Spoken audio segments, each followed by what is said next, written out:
namanya sebuah metode ikhtiar untuk pengobatan itu bisa apa saja. Ada video saya pengobatan dengan menggunakan sandal jepit. Tenanan loh.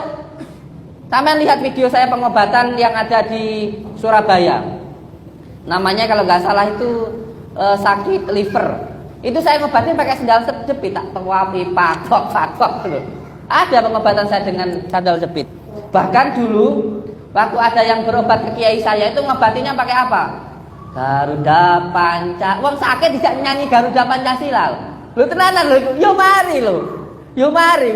Orang ngobatin orang pakai Garuda Pancasila, nyanyi Garuda Pancasila gitu. Jadi semuanya kan lantaran itu.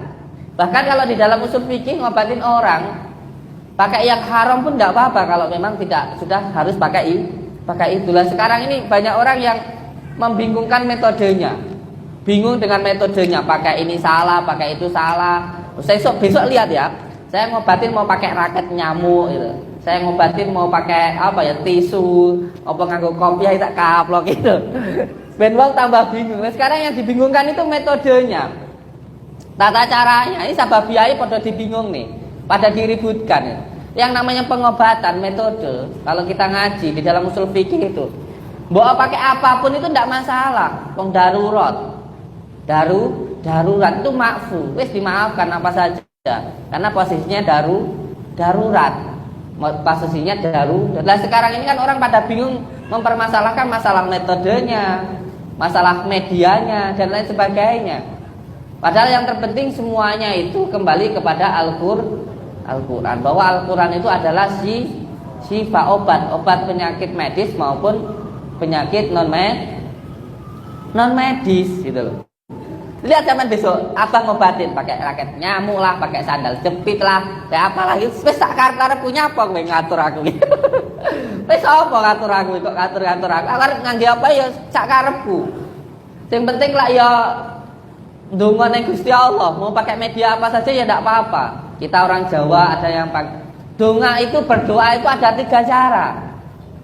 Ini perlu dipahami ya. Ketika kita berdoa kepada Allah itu bisa menggunakan 3 metode, 3 doa. Yang pertama berdoa dengan ucapan. Lah kalau sampean berdoa kepada Allah dengan ucapan, maka selalu lakukan asbabun nuzulnya dengan baik. Kalau dipanggil gendang ke teko. Lek mangan panganan sing halal, lek ngomong omongane sing apik. Ini kalau dengan menggunakan doa dengan menggunakan ucapan. Ada doa dengan perbuatan, dengan cara bersedekah. Contoh sampean ngei wong ora duwe, wong tuwa, itu juga doa untuk kebaikan panjenengan sendiri. Ada berdoa perbuatan dengan cara berpuasa, ada dengan cara berzikir. Intinya dengan berbuat sesuatu hal yang baik. Ini dengan perbuatan. Ada juga yang dengan barang. Ada doa dalam bentuk barang. Ini kalau orang nggak tahu katanya sajen, katanya buat setan. Ini kalau nggak tahu. Kalau dengan barang itu bisa dengan, kalau zaman dulu kakek nenek kita itu nggak begitu bisa dengan bahasa. Contoh maca bismillah ra iso-isone semelah. Maca alhamdulillah ra iso-isone alhamdulillah. Akhirnya dengan medianya kembang mawar, kembang kenongo, kembang kantil. Artinya urip itu mawarna-warna. Hidup itu berwarna. Ada yang petani, ada yang berdagang, ada yang kuli, ada yang guru. Ada juga urip itu ya oleh ngono oleh ngene, kembang ngono, kena ngono, kena ngene. Yang penting hatinya tetap kantil kepada Allah. Nah, ini adalah doa dalam bentuk barang yang dicontohkan oleh Sunan Kalijaga.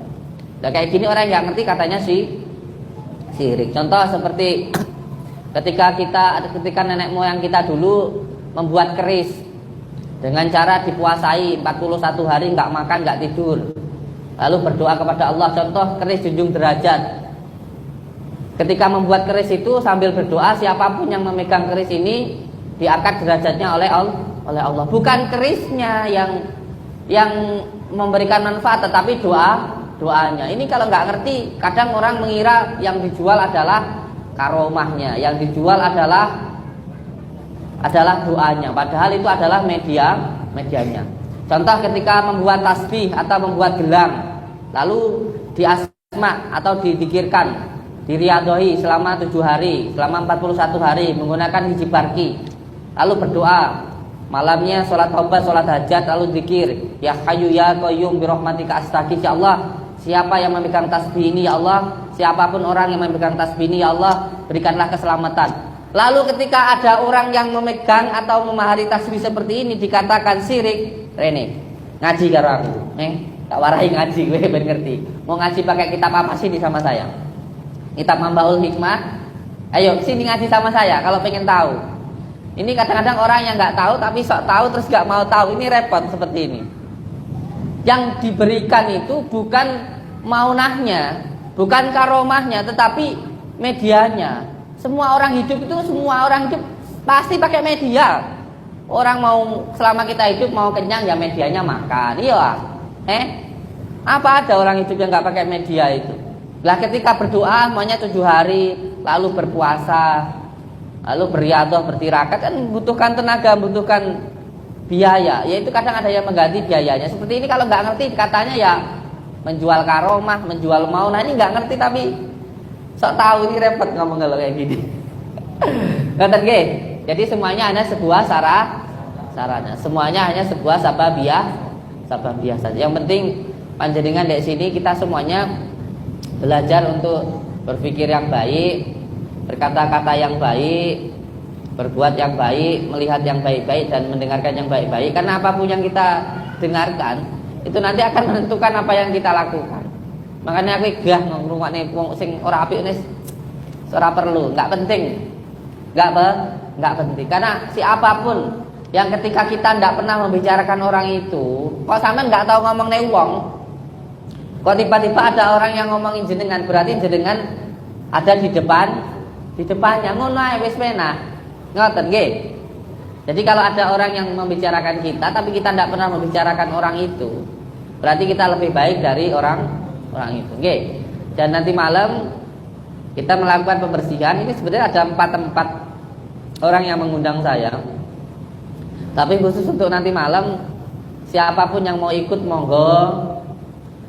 Siapapun yang mau ikut untuk ruqyah rumah nanti malam silahkan. Dan untuk semua YouTuber, kalau mau ikut, siapapun yang punya YouTube yang mau ikut silahkan, silahkan. Terus siapapun spiritual dukun yang mau ikut ya monggo. Saya mengajak seseorang, ya sebenarnya bukan menantang ya, mengajak seseorang untuk melihat secara langsung proses ruqyah rumah, tapi kayaknya nggak datang. Saya sudah beberapa kali mengundang.